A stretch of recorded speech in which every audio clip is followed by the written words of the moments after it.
with digital communication, use of the technology which is available for the new techniques which are available to use it for that. The other bright spot I would like to highlight is about the vibrant ecosystem. You see, we will find if you look at agriculture for a farmer, you'll have to look at the entire value chain, not just only as a production concept. Why? The value which the farmer gets depends on what does the consumer pay. And before it reaches the consumer, there is a whole value chain, right from providing inputs to the farmer till it reaches the consumer. And there are a lot of issues in that. Let's say quality inputs, right kind of inputs, knowledge about practices, providing information on that, post-harvest management, processing, marketing, efficient supply chains. And in the recent years, there has been a spurt of agri-startups and agri-companies which have come into this sphere. And that is helping in cutting down losses, improving our value chains. So I think some of you sitting here would be thinking, what do I do? One would be you get jobs, but I would still say that I am very excited when I meet some of these startups. Their ideas are brilliant and they come up with solutions which we sometimes, it leaves us impressed. And I think there's a whole field because there are challenges. If you look at these challenges as opportunities, you will find there is a huge scope for people like you with the knowledge, with an understanding of problems to make a difference through your own startups, through entrepreneurship, through using all the knowledge which you have and translating into something meaningful for which benefits farmers and you also can earn a good living out of that. I would just like to kind of highlight 2 or 3 things to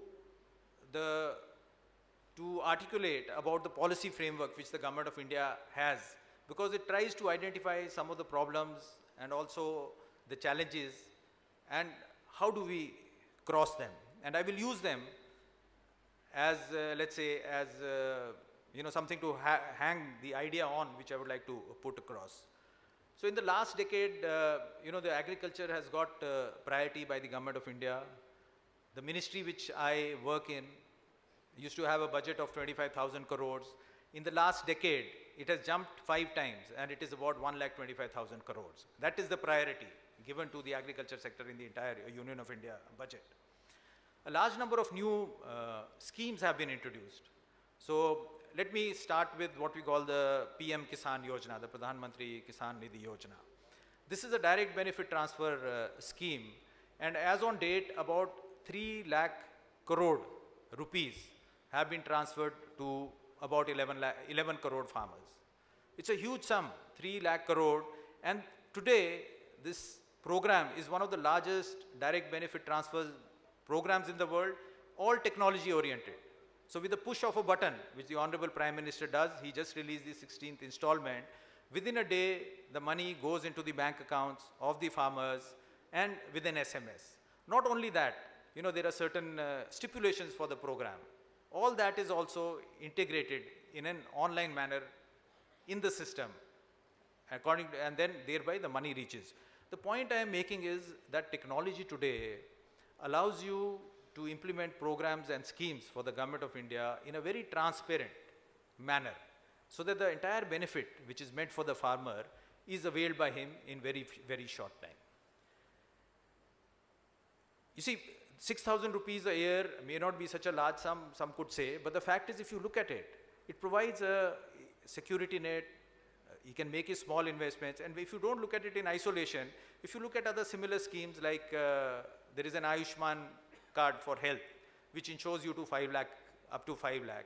There are similar schemes, large number of welfare schemes, which does provide him, for a subsistence farmer or a small farmer, does provide him with a security net so that he doesn't have to bother about his usual needs. Just a fact I would like to say, healthcare costs out of pocket expenditures used to be 62% about 10 years back. They're only 34% now. And one of the main reasons for people falling back below the poverty line used to be these out of pocket health costs. So it provides a security net where the farmer can then, innovate and increase in investments. But the fact I was making was that digital technologies are going to make a lot of difference. And another example I would like to give from the same scheme, To allow people to interact with the government, we've introduced artificial intelligence bot, you could call it. Is called Kisan Mitra. What does it do? It allows farmers to speak in their own languages. You can take a WhatsApp and just ask questions.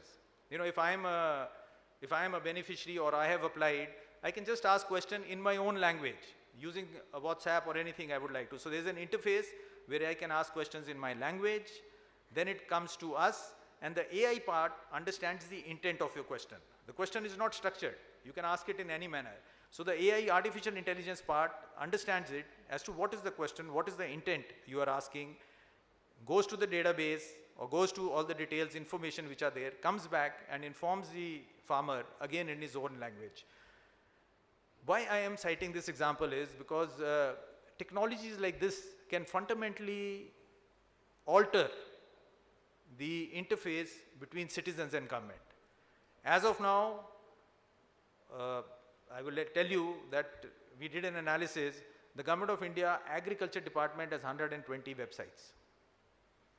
We have more than 40 apps. Now just look at it. If you look at it from a farmer's perspective, he cannot spend time in going to different websites or going to different apps. But if I just give him, if he talks in his phone, just asks a question and the reply comes about what he wants to ask about the Agriculture Department, look at the revolutionary way we are changing the interface of citizens with government. And these new technologies which are emerging, digital technologies, like I said, the ease of citizens or farmers to access government schemes, know about them, interact with government is possible as on date, and it will change the way we do things. So I think technology, digital technologies will play a big role. Another big scheme which was introduced is known as Pradhan Mantri Fasal Bima Yojana. Agricultural per se, I would say, has risk inbuilt in it. One, you can talk about climate change and the fact that there is production risk. If something happens to the weather or there is rainfall or hailstones, the farmer faces a loss. How do you mitigate that?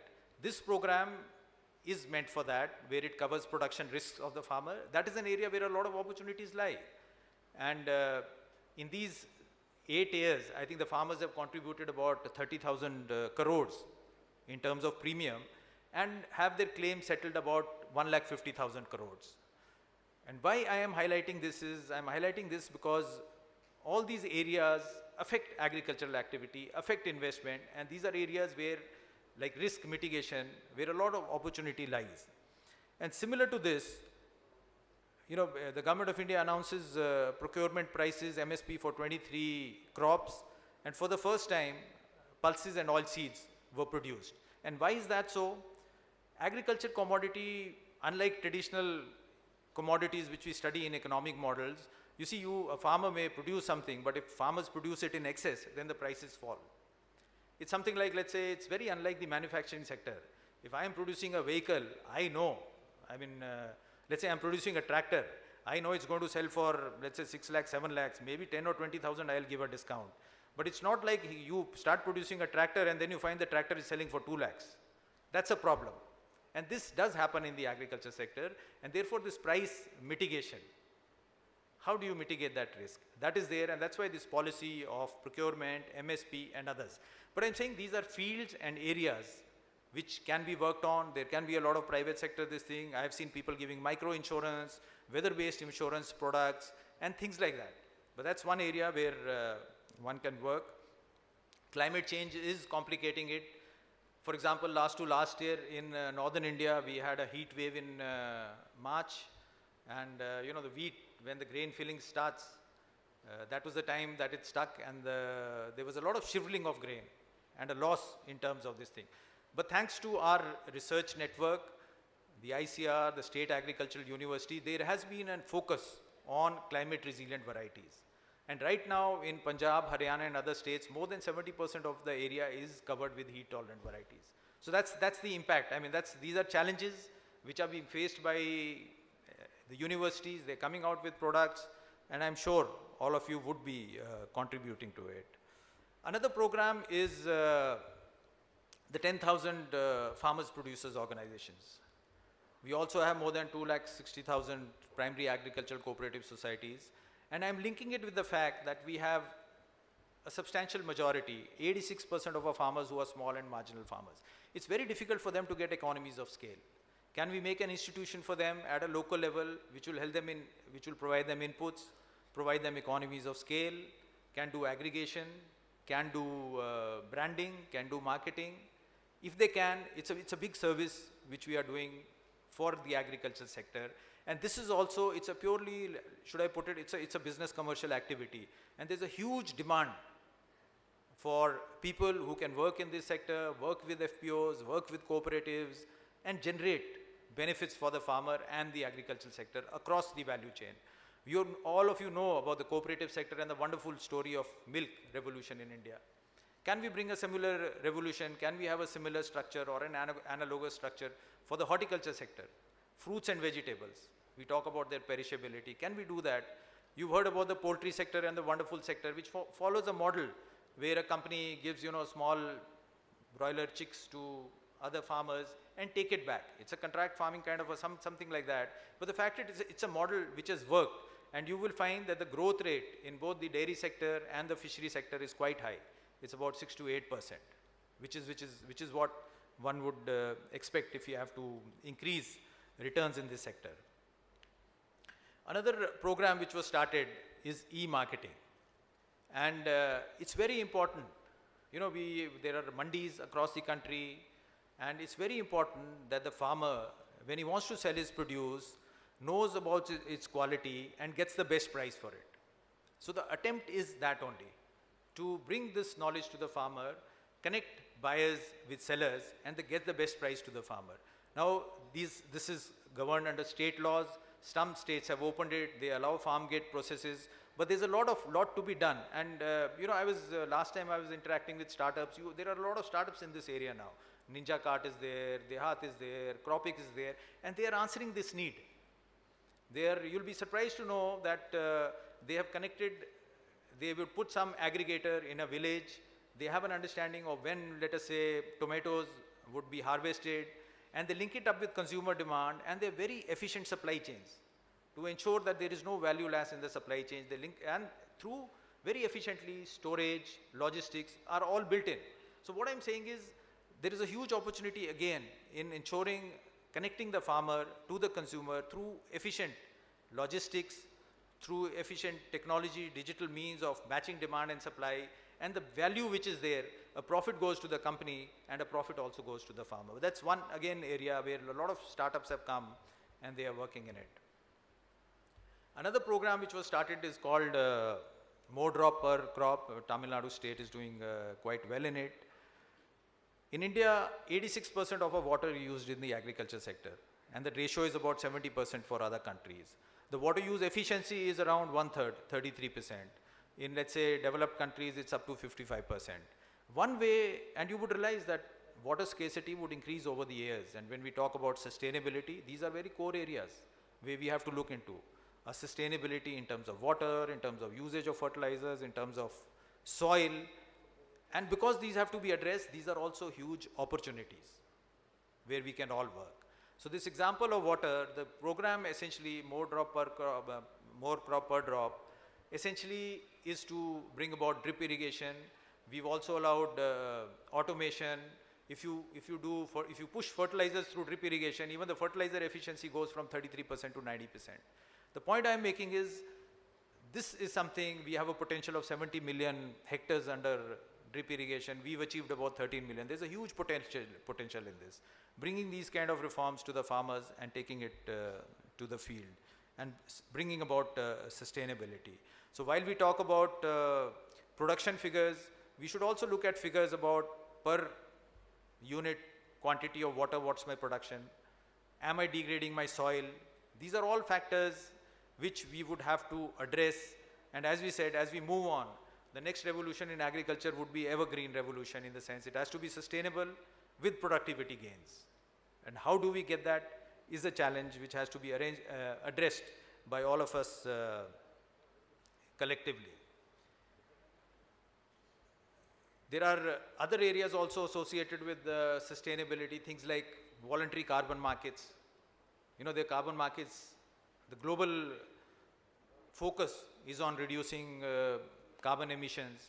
Our focus is on carbon mitigation and adaptation, that the farmer should not suffer because of these climate changes and the variations in climatic conditions.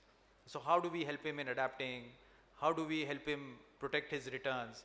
And a lot of, for example, if you plant bamboo, if you plant agroforestry, if you do DSR, where you're using sustainable methods, you can get carbon credits. There's a huge emerging markets. In fact, the Government of India, the department came out with a framework for voluntary carbon markets. What we feel is if the farmer can be incentivized through any means for sustainable behavior, a lot of the farmers would get added returns who are doing these kind of practices. Like I mentioned, direct seeding of rice or agroforestry or bamboo, or talk about natural farming or prudent use of fertilizers. All of these can be monetized and the returns given to the farmers.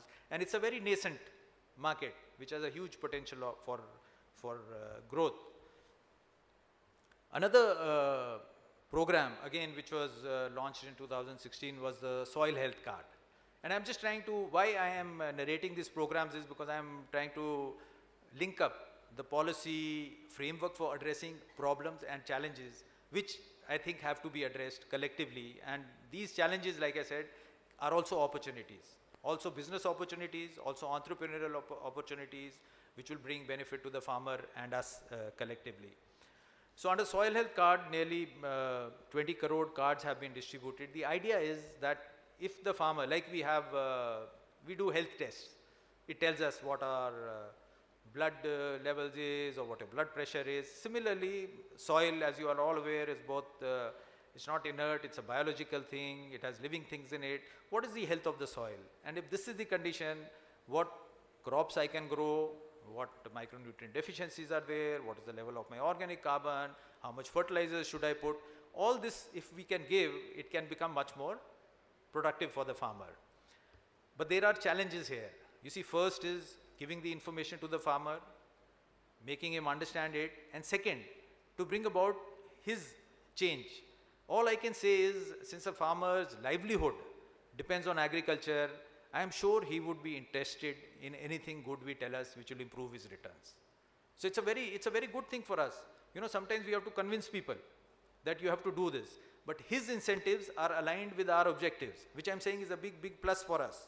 Any farmer who's been doing farming, if he can correctly put across what we are saying and how it will benefit and probably demonstrate to him, the farmer would readily accept it. There's a compatibility of incentives, if I may put it like that way. So we have a very good condition where we can sow ideas and they'll be accepted if we do it the right way.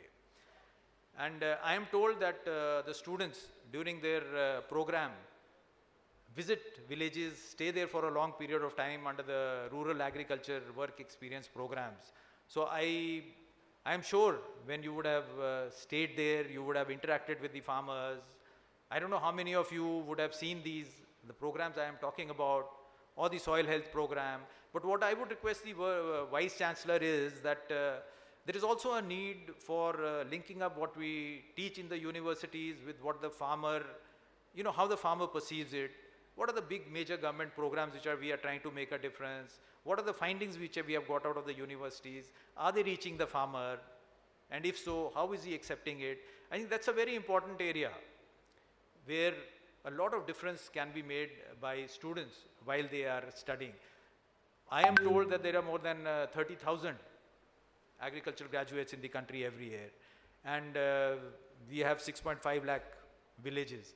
If these 30,000 students can go to villages with their knowledge, with an open mind to learn from farmers, they have knowledge of the programs, the knowledge which you know from learning, and they are able to adapt it, take it to the farmer, learn from him, adapt it.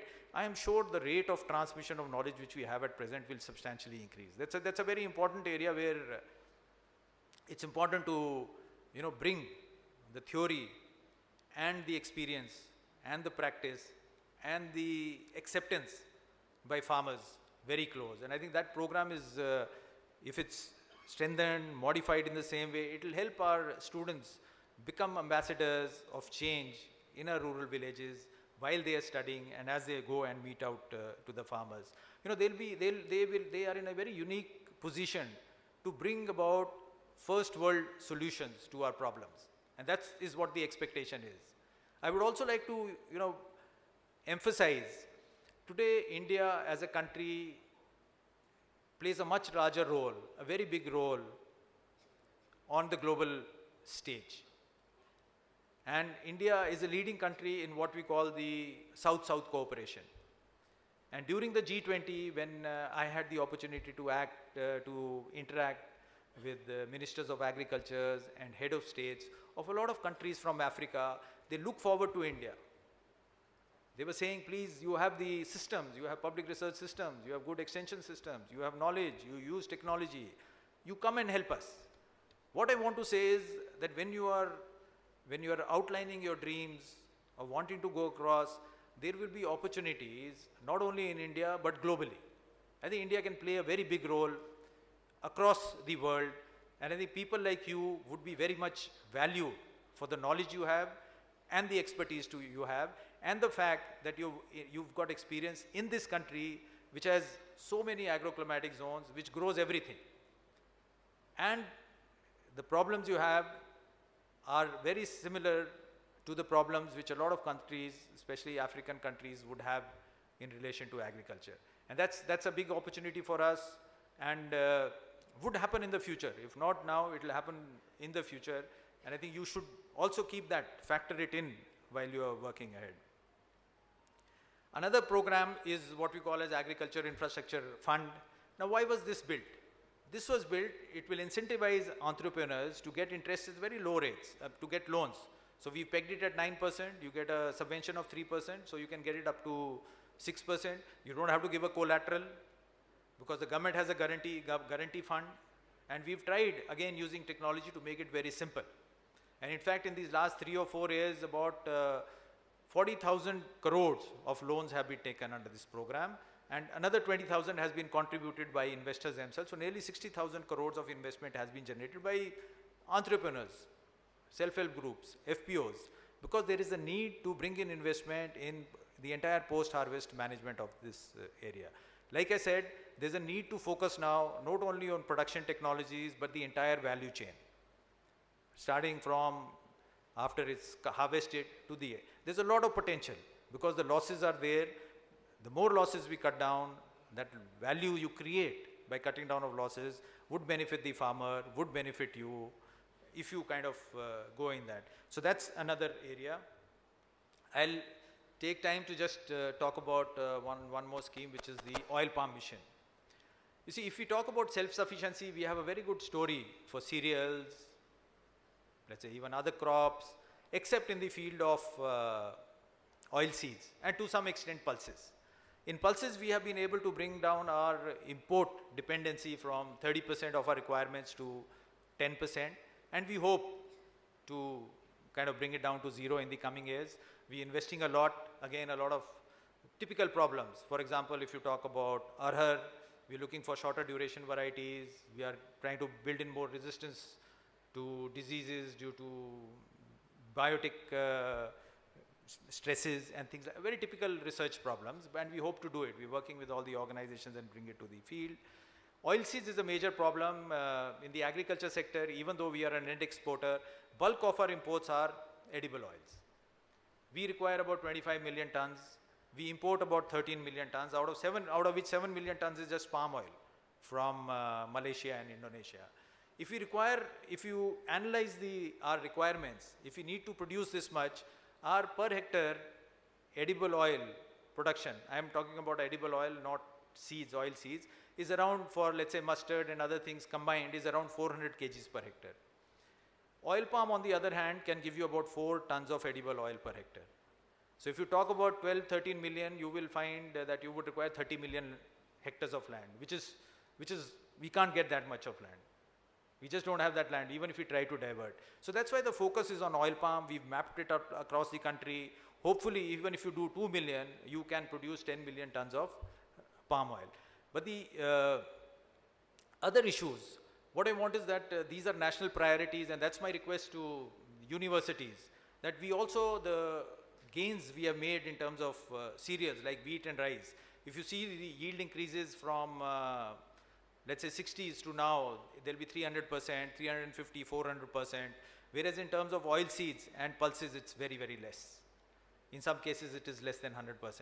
And these are the areas, they are difficult areas, but we feel that with the new technologies like gene editing, speed breeding, we need to also refocus and reorient our research into these areas which are also national priorities, and then take these areas forward so we can become kind of self-sufficient in this.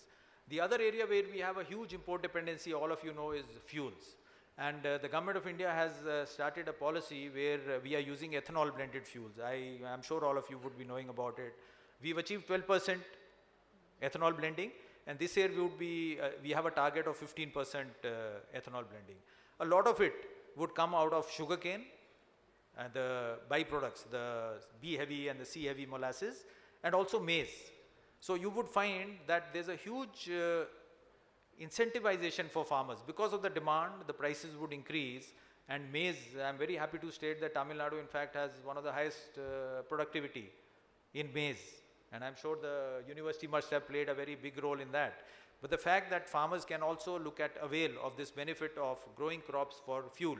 So therefore this entire import dependency on petroleum for our fuel needs and also for our edible oil needs these are broad areas where we might have to refocus our policies a little bit.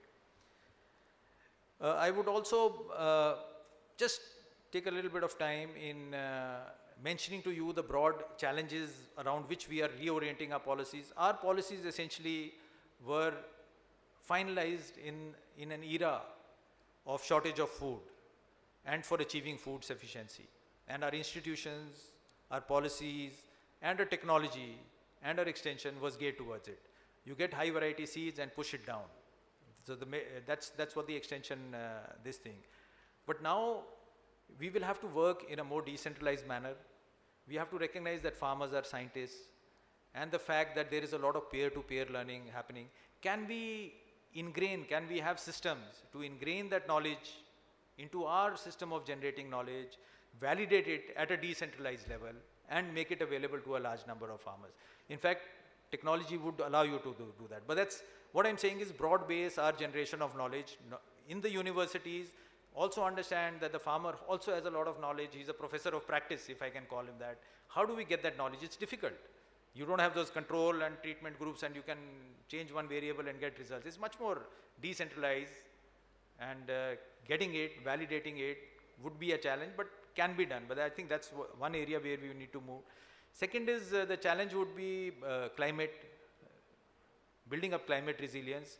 So we have done all the mapping which is required, the research findings which are required in villages, but it should be a topic of debate and discussion in villages amongst farmers. They should be ready with this.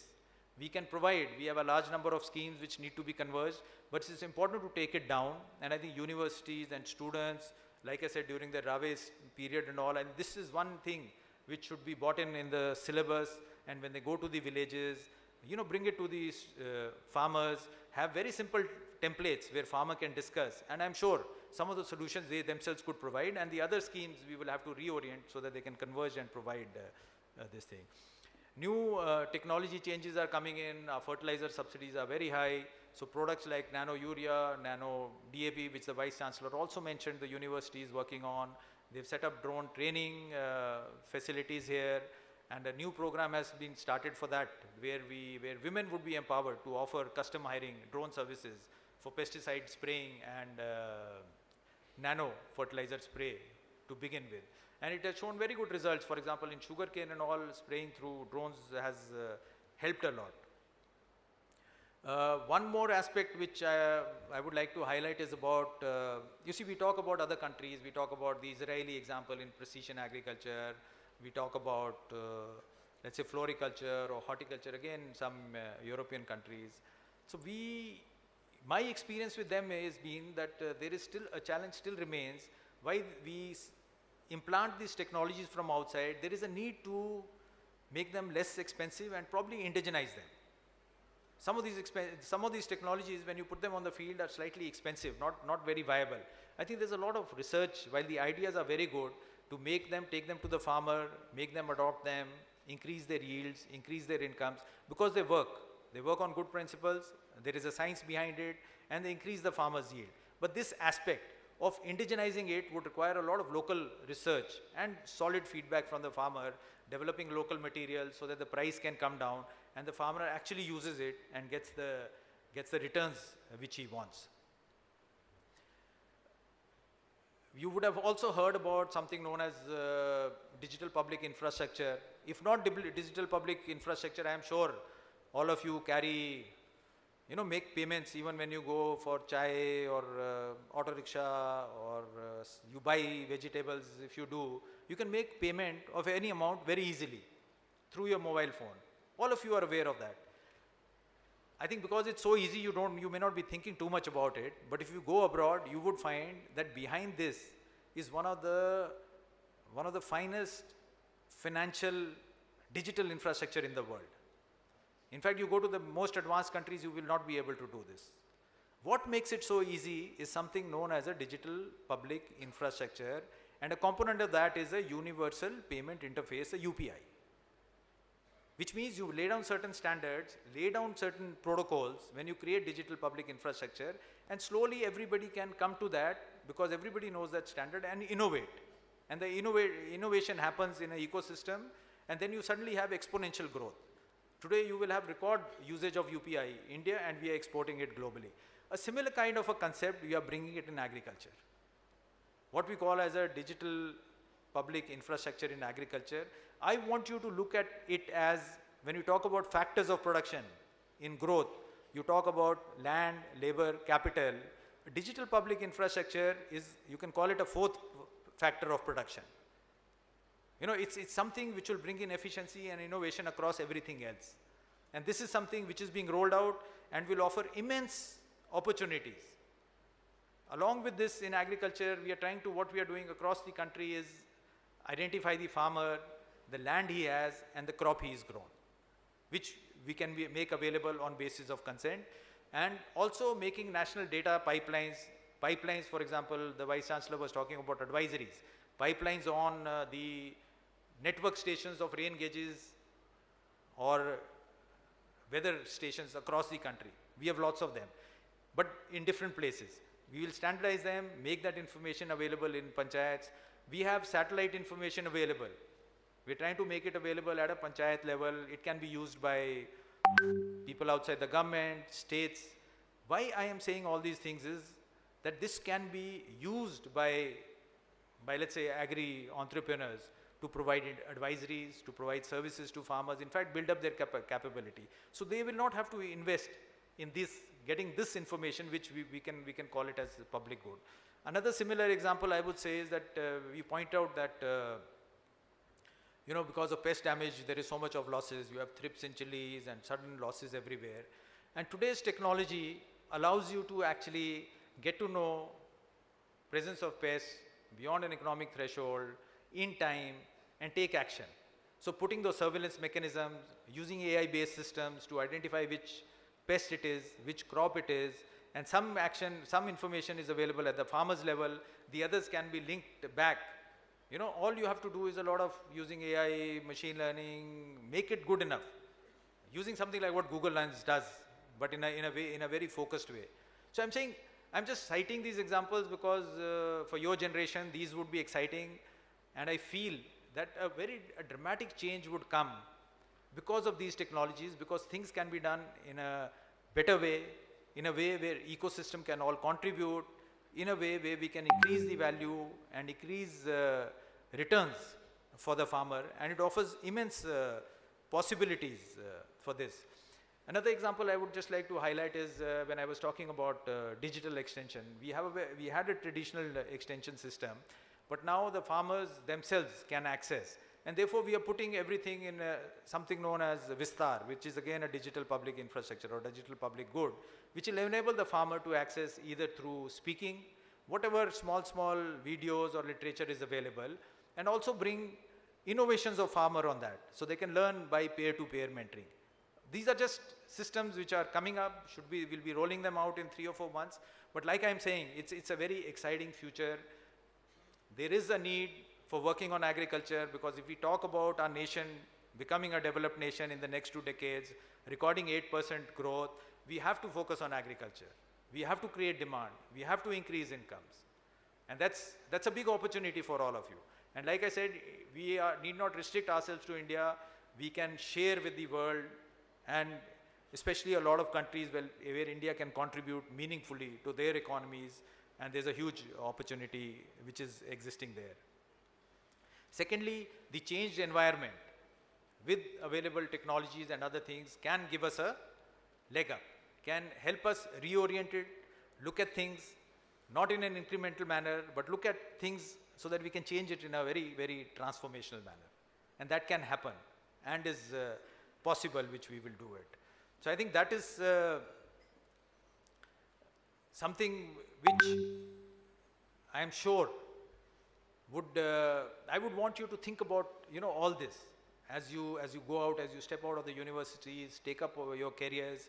I feel agriculture is a sector where you can contribute meaningfully, get a lot of satisfaction, help the farmers, in the process also making a career out of yourselves. All it requires is a mindset, a belief in yourself. Sometimes we see things going as they are and we accept them as they are. That needs to change. A mindset which believes that it can be done, we can do it. Second, nothing comes easily. A little bit of resilience and determination is necessary that we can do it. Third, I would say is be open and be humble, keep on learning. I am sure a farmer who's doing farming for 20 years would have a lot of knowledge. And it is unfair that we go and tell him, "Bhai, you are not doing right, you do this and you do that." I think that's a lot of arrogance. It's understanding how to learn. And life is more complex than we can read from books. There are a lot of other variables which come in, maybe related to sociology, social constructs, anthropology, which we don't know about. So fine-tuning the knowledge we have, learning from everybody to meet, and a little bit of humility, I think will definitely keep you in good stead. And the fourth thing I would say is, I know there's a concept that, I will do it and be passionate, but I think if you put the others before you, you will get much more than you give to others. I think it's a very fundamental way of looking at the world. Thinking about the other person rather than yourself.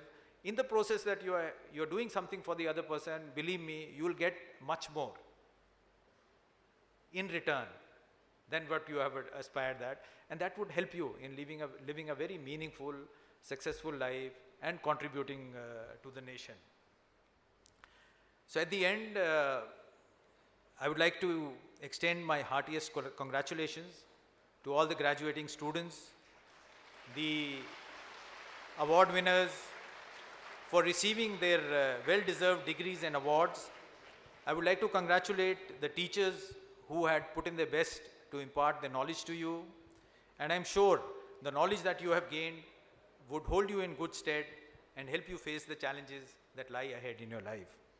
Finally, while wishing you all a great success, let me remind you that the world is changing fast, and along with it, we must change to make a difference. Thank you, and Jai Hind.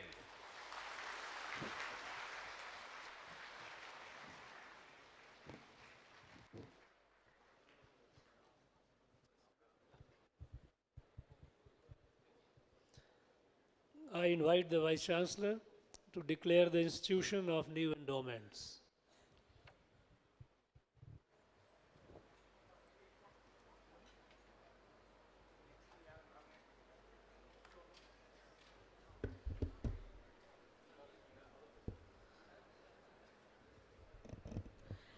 The most respected and honorable Chancellor of this university, I'm happy to announce the new endowment awards instituted for the 43rd annual convocation from various donors. The government of Tamil Nadu has instituted an endowment fund of rupees 10 lakh to the university and created Bharat Ratna M.S. Swaminathan Endowment Award to honor the father of Indian Green Revolution and proud alumni of TNAU.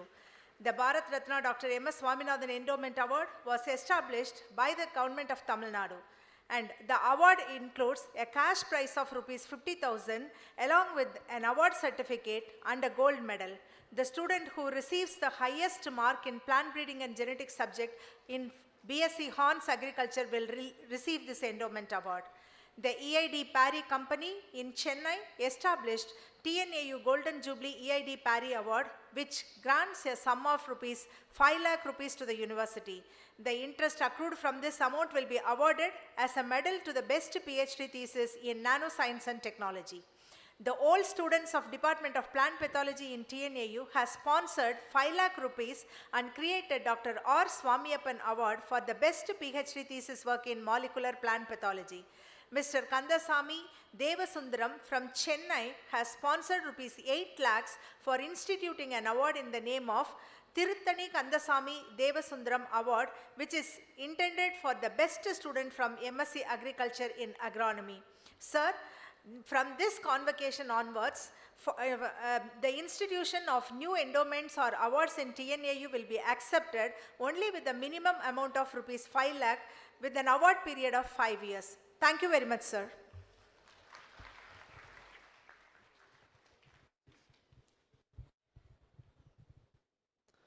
Let the candidates be now presented. Honorable Chancellor, I present unto you, sir, 57 candidates for the award in person in various degree programs for their outstanding performance.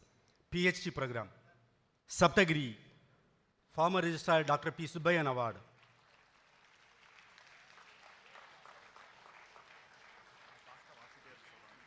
Suvita R., Dr. M. Prem Shekhar PG Scholars Award. Haripriya, Dr. S. Uttamasamy Award. Manonmani K. Anil Atlaka Award. Vinodini Bhagya, Dr. V. Sivasubramanian Award. Amrita S. Dr. Kumarasamy Ramasamy Award and Dr. S. Sundaresan Award. Jayalakshmi R. Sri V.P. Ganesan Award. K. Kamesh Krishnamurthy, Dr. K. Ramakrishnan Award. Saravanan R. Sri T.S. Natarajan Award. Vinodini J. Turaisamy and Chandrakanta Award. Raghavi B. Dr. Anderson Amalan Kumar Award. Nagendra M.S. Dr. K.K. Vadivel Award. Shobha K.V. Dr. T.V. Karivaradaraja Award. Hema B. Dr. J. Jayalalitha Award. Dr. Tirunavukarasu Award. Reddy Kiran Kalyan V.S. Isotope and Tracer Techniques Symposium Award. Tyagarajan T. Dr. S. Robin Memorial Award. Swine K.K. Dr. S. Subramanian Award. Arasakumar E. Dr. S. Nagarajan Award. Shalini Udaya C.Y. Dr. N. Kumar Award. Madangi S.K. Dr. S. Sundarajan and Family Award. In Master's Program, Parvati Sukumari, Isotope and Tracer Techniques Symposium Award. Pariburani S. Dr. S. Mohan Award. Blessy Monica K. Dr. S. Mahimeraja Award. Ashwini M.S. Hudson Award. Shobhika Priya R. Dr. N. Nadarajan Award. Ayyan Thurai M. Dr. M. Ramaya Award. Prabha A.M. Dr. A. Maria Kurandai Award. Sariha R. Vedavalli Merit Award. Vijay S. Dr. Sridhara Rao Atsumeli Award. Saranya Kumari R. S. Kondas Award. Divya Darshini S. Subbayan Maragadam Award. Gogila G. Dr. K. Kunadalagaraj Award.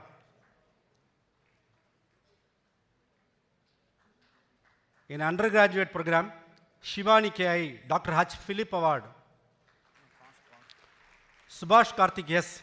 receives 5 awards, Dr. V. Prakasam Award, Rugmani Chinnamma Award, Dr. A.P.J. Abdul Kalam Award, 1966 batch of BSc Agri Award, Dr. Karnam Loganathan Award. Nivida R. Rukmani Chinnamma Award. Sadyasri P. Smart Killis 1986-90 Award. Kavya S.S. Kalanidhi Ratnasamy Award. Salia Anjum K. Tiruttani Kandasamy Devasundaram Award. Abhishek J.K. Agrico 68 Batch Award, Honorable Governors Award, Dr. A.S. Ponnusamy Award. Sai Lakshmi S. Dr. V. Rajagopalan Memorial Award. Nandakumar S. Sericulture Alumni Award. Mahalakshmi S. CPMB Silver Jubilee Award, Dr. S. Ayyappan Award. Archana P. CPMB Silver Jubilee Award. Sri Shakti M. Dr. Nanja Ajjan Award. Kavya P. Dr. APJ Abdul Kalam Award, Sharada Duraisamy Award. Sri Dharamvaradi B. Redford Charitable Trust Award, Rangan Andal Gold Medal and Agriculture Engineering Alumni Award. Bharati J. Agriculture Engineering Alumni Award.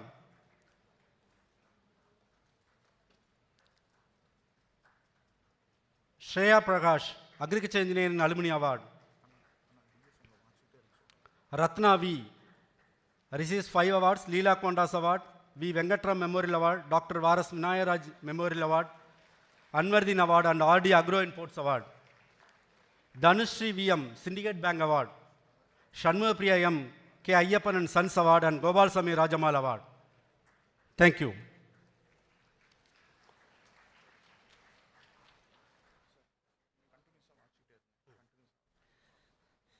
Honorable Chancellor, I present unto you, sir, 129 candidate in person for the degree of Doctor of Philosophy who has been qualified to receive the degrees. Florin Olive, Nivedita, Sendilnathan T.S., Kunjammal P., Mohanasundar C., Ashok Nayak, Muralidharan S., Nivedita B.S.R., Selvakumar S., Srinivasan G., Yanabala Lavanya, Melba, Nagarathinamar, Sri Priya, Udayakumar M., Achyudan S., Chandrasekhar V., Balaji R.K.,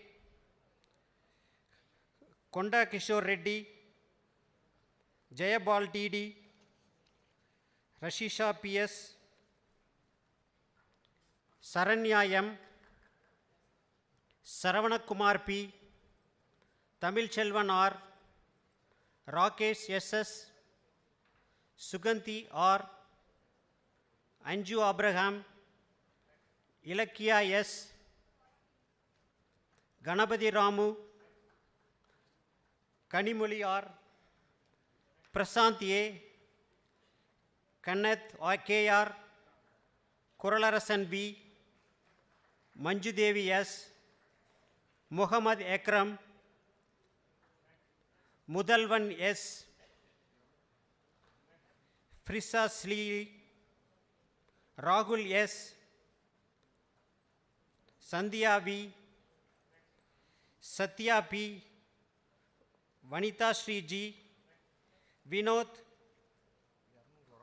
Arulmoli, Guhan V., Rajeshri, Sendamil Selvi D., Shubhashri M., Brinda A., Kumudan MS, Mohan Raj J., Balaguru Kesadev, Ganeshan K., Akshaya SB, Arumuga Parveen, Jayaraj Verma,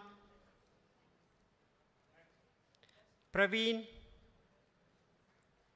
Priyanka, Sangeeta P., Sridharan A.P., Ashok S., Karupusamy G., Mageshwari P., Rajeshwari V., Umabadi M., Raghupati K.P., Iniyalakshmi P.R., Sivaranjani C., Bala Ganesh B., Ilakya N., Sangeeta S.S., Selvam R., Venkatakrishnan L., Unnam Venkatesh, Ashif M., Aruna A., Niveda Devi P., Paul Raj Suryakala, Sivakumar K., Shobana E., Sujitra P, Thirumenithan S, Venkatesan C, Ananda Bhairavi N, Gopal Das Srikalata,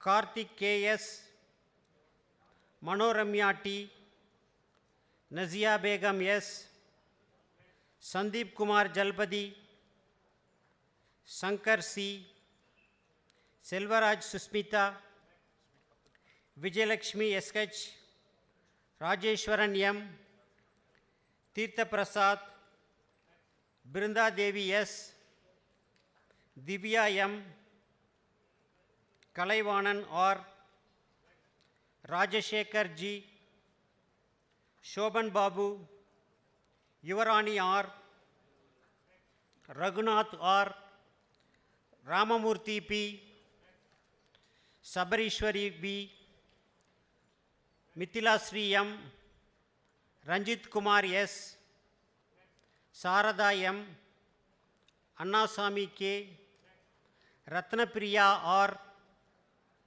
Mangayar Karasi R, Navina N, Sakila S, Aquino A, Gobi V, Chinnappa M, Dharani Chittagiri, Vaidya K, Devi Suresh,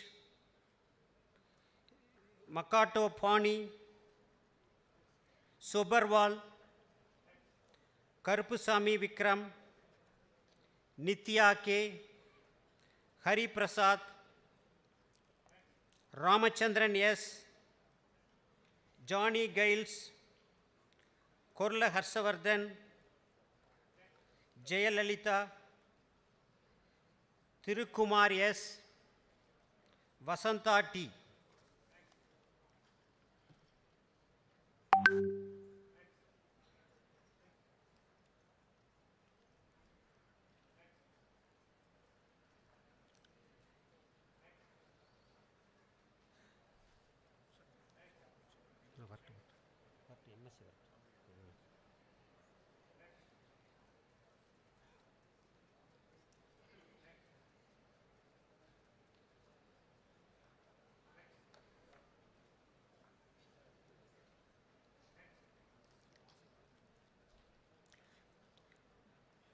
Honorable Chancellor, I present unto you, sir, 360 candidates in person for the master's degree who have been qualified to receive their degrees.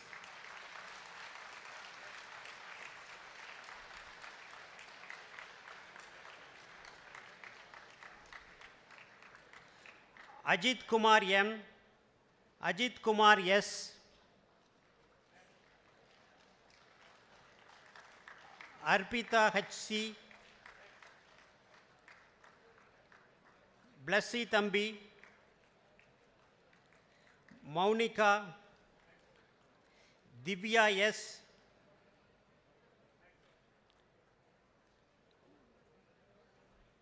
Jyoti M., Kayal Billy A., Monisha V., Maunika R., Naveen Prakash V., Pavitran P., Sendil Kumar I., Srimati T.K., Supriya C., Arul Ganesh T., Bhavadharani D., Jeevavardhanan K., Kausalya Saktivel, Meena S., Mohan S., Naveen Raj S., Nitya S., Priyanka E., Swati S., Aravind Kumar M., Naina S. Nair, Niranjan M.B., Vetri Selvi B., Aparna V.P., Next. Aishwarya S., T.P. Chandana, Dharani S.V., Yemaya R, Gargi C, Magesha M, Manivasagam K, Monica SS, Narmada KM, Naveen Prakash P, Prabha R, Priyadarshini G, Sabatina B, Sadhana V, Satish Kumar JK, Sivaranjani RS, Sumita S. Kumar, Shruti MP, Tennarasi A,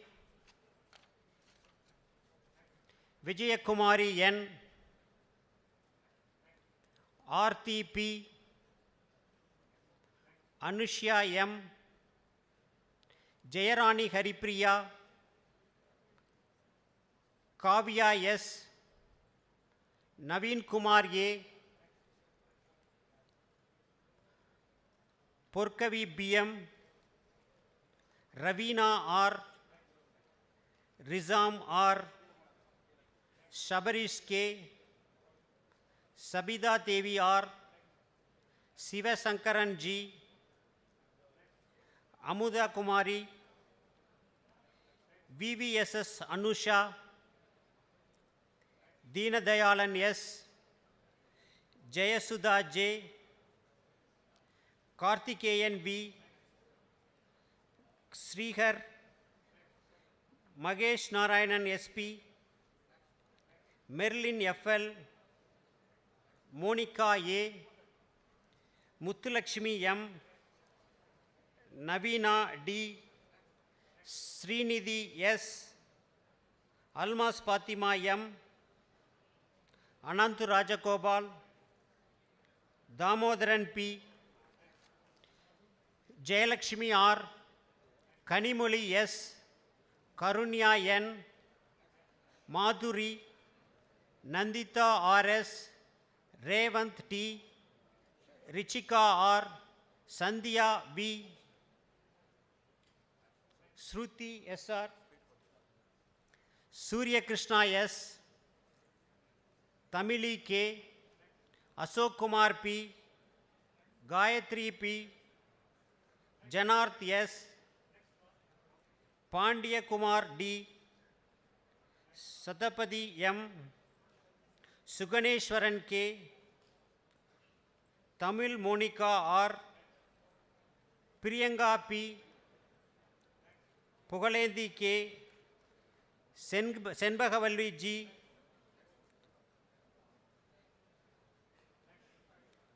Tirukavil K T, Aparna R, Hadil Mon B, Washima Raja S, Abhinaya K, Helen Rani R, Jayabharati J, Madan K,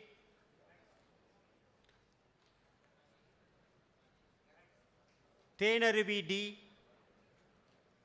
Krishnamurthy A, Priyanka RS, Lalsan Wesley J, Nitya Darshini K, Rahmat Jennifer Nisha, Sandeep SG, Sri Shalini S, Anbarasu A, Bhargavi G, Deepika S, Meena AG, Raja Swaminathan V, Renuka Devi V, Sajit Basa J, Abhirami M, Bavitra SM, Devi M, Divya S, Gausika S, Karthik Raja R, Priyadarshini A, Priyadarshini L, Rajashekar R, Ranjani Priya J, Vidya Bharati K.S., Ashok Narayanan S., Jyoti Sri K., Kogila Indra M.A., Nitya Devi G., Pavitra M., Saranya M., Selvarani S.R., Siva Ranjani K., Vijay K., Vinod K.N., Agila A., Deepana P., Dharani S., Divyashree G., Kalai Selvi K., Minnu John, Roshini S., Salma Santosh S., Vairavan C., Saranya A., Abhinaya D., Induja I., Mohanapriya M., Sandhya P., Akshaya K., Anjali A., Arun Kumar R., Ashwini N., Balasoundari S., Bhumika B., Chandru B., Rekha, Deepak Kumar K.E., Divyaharam E., Gautam B., Jeevita J.,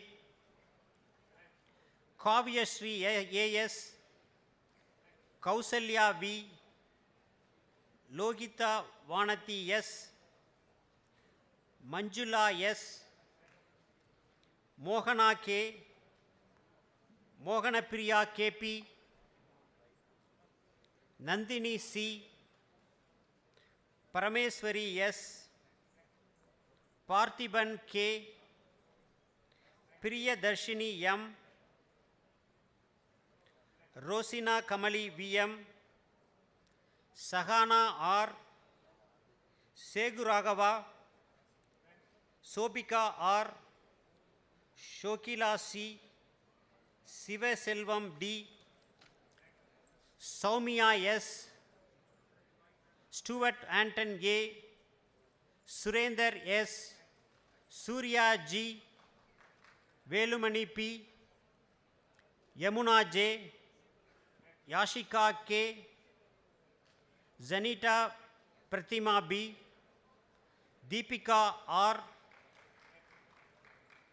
Indrajit S., Ranjit R., Sakti Aishwarya M., Satish Kumar K., Sridhar S.M., Vishnu M., Arun Kumar S., Dineshwari S., Gauri Shankar R.,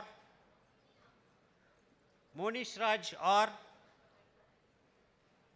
Nasrin M., Raghunath E., Aravind Raju K., Murthy A.V., Naveen M., Ramesh S., Rupika M., Satyaseelan M., Selvakumari G., Shruti A.B., Darshan Y., Ilakya S., Jeevapriya A.,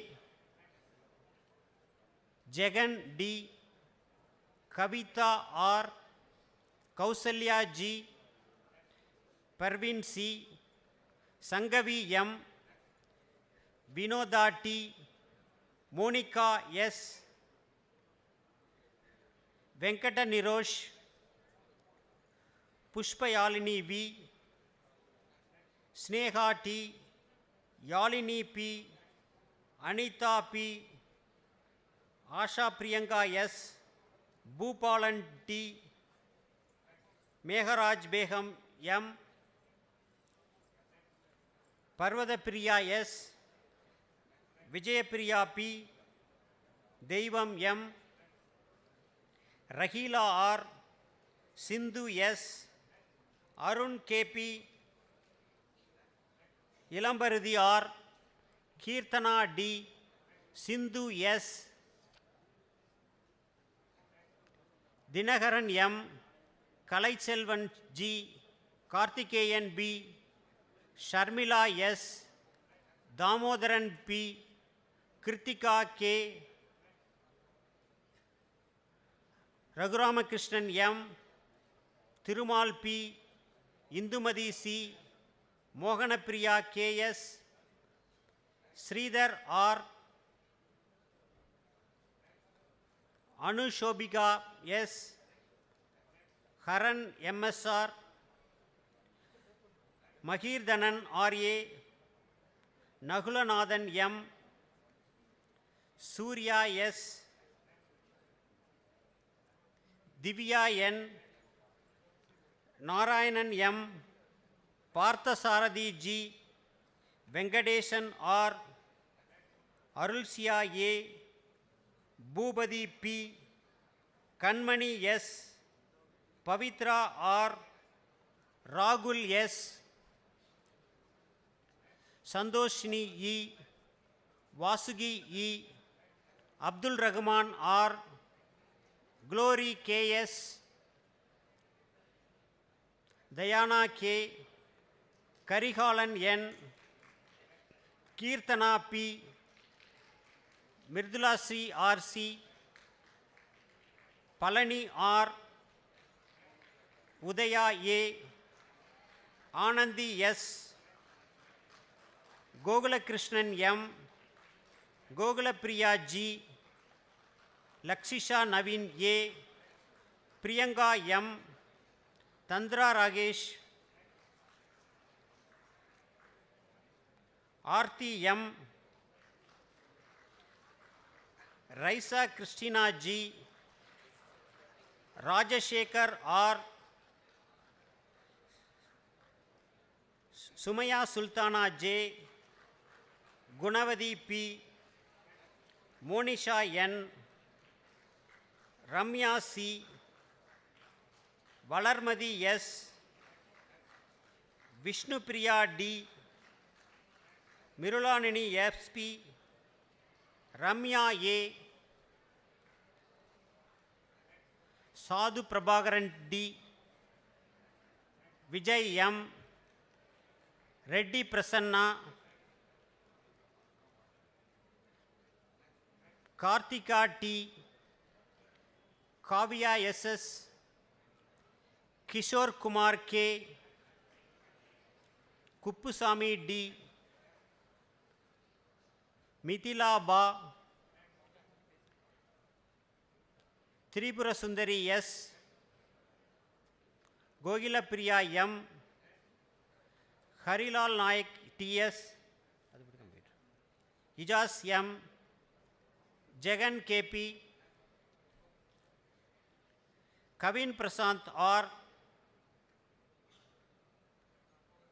Pavan PR, Reena B, Saranya S, Vijay Kumar P, Abhinaya C, Aswin Saktivel M, Godandan G, Krishnaveni B, Rakesh B, Nadira S, Nandini P, Nadesh V. Vinasha, Anushma P,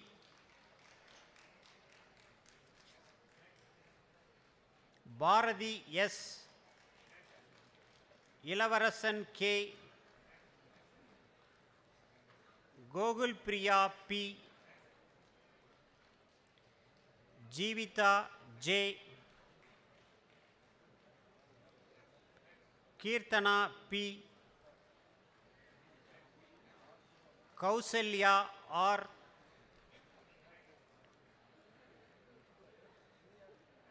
Sumitra VN, Meena P, Nandini M. Shanmuga Bavadharani R. Vani Shri. Vanitha S. Durga Devi M. Ilayaraja R. Gomati V. Hariharan V. Nandini M. Indupriya C. Kabilan M. Lindsay Sona C. Ranjita S. Siddharth G.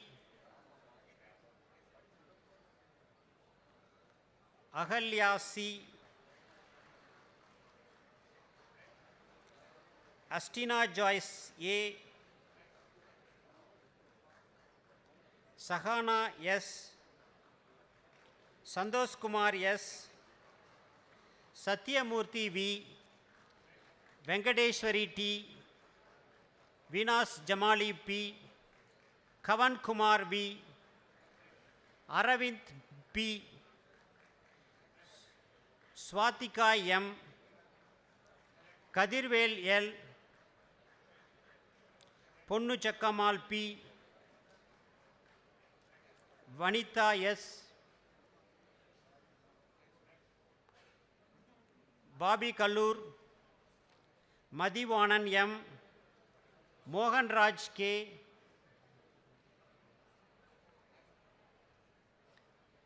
Lalitambigai K. Kanchana N. Sarojini Bharati Sivasakti.